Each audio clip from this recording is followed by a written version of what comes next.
Hi everyone, welcome back to the Marias Pass HO scale layout. Today I've got a quick layout update for you regarding some details here at CP East Blacktail, so let's take a look.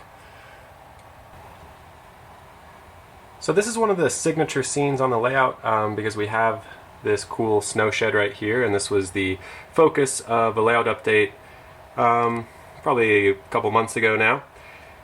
But that was not all I wanted to add here. There were quite a bit more details to add for the control point because we do have the east end of our siding here at Blacktail. And so there are a few details that I want to cover, and we'll start with the details up here at the switch itself. So I first put in effort, as you can see here, I added some switch motor and switch heater details. And so the switch heater itself is that silver stand right there, if I can get it to focus.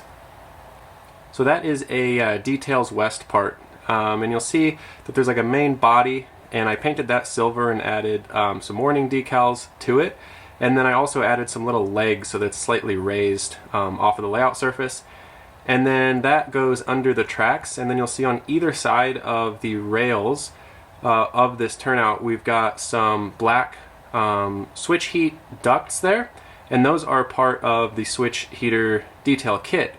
Now in the middle I also have some switch heater ducts as well, and those are just cut out of styrene and then airbrushed to match prototype photos.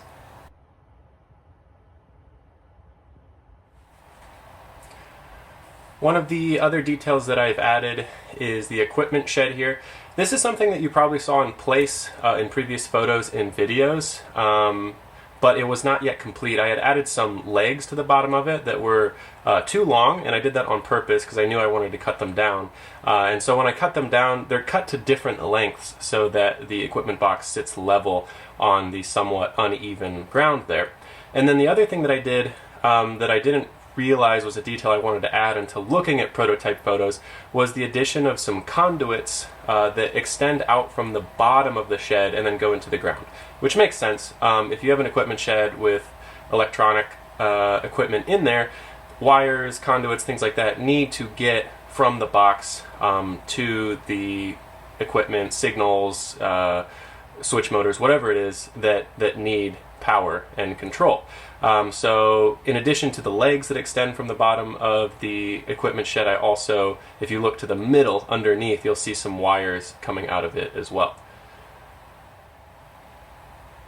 Directly adjacent to the equipment shed is a PTC antenna. I'm currently forgetting who makes this, but I will put the link to their eBay store down in the description below because it's a fantastic product and really cool piece of equipment that I have. And so this is something that was also floating around, but I had yet to stab in the layout. And based on prototype photos I found, it seems like these generally stay pretty close to the equipment sheds, and so that's where I placed it here. Now the feature that might catch your eye as being different from last time or previous videos is this slide detection fence that I have in place. So I referenced building this way back when I was talking about the snow shed and some of these details here because I purchased some fine white easy line from Berkshire Junctions, and that's what I'm using to string up this rock slide fence. And so I basically used some round styrene and then some really thin rectangle styrene, and I glued the rectangle piece to the back of the round piece of styrene after I had drilled holes in the rectangle piece. So these are about, if I remember correctly, 2.5 inches tall. Maybe I'm making that up, but the wires are spaced every 1/8 inch, and they're just threaded through those rectangle styrene pieces. You'll see I've also added some weathering. I was generally trying to go for the look from a prototype photo in John F. Stevens' Canyon, which is actually a scene on the lower level of my layout, and I think I generally captured it. So there are a variety of styles of these slide detection fences that I've seen along Marias Pass, so this is not 100% inch accurate to any of those. It's just sort of what I thought would look decent and would be easy enough to model. Now, one thing that I have to come clean about is that this end of the slide fence that comes to a point at the ground those wires were not supposed to all go through.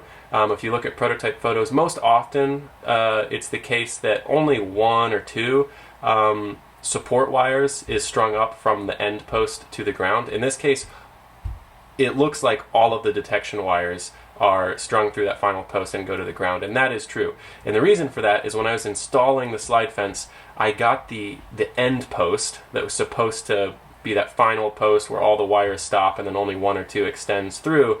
I got that tangled up, and so this was supposed to be one post longer, which is equivalent to 5 inches longer, and I about threw up when I tangled it, but I decided to stay calm, and I just cut off that end piece and then brought all of the tangled wires to a point on the ground, and you can see they attach to a little equipment box, which I'm sort of implying is the detection box, that if one of these tension wires were broken, that it would pull and register a slide through that detection box. Am I a slide fence maintainer? Have I ever worked with one?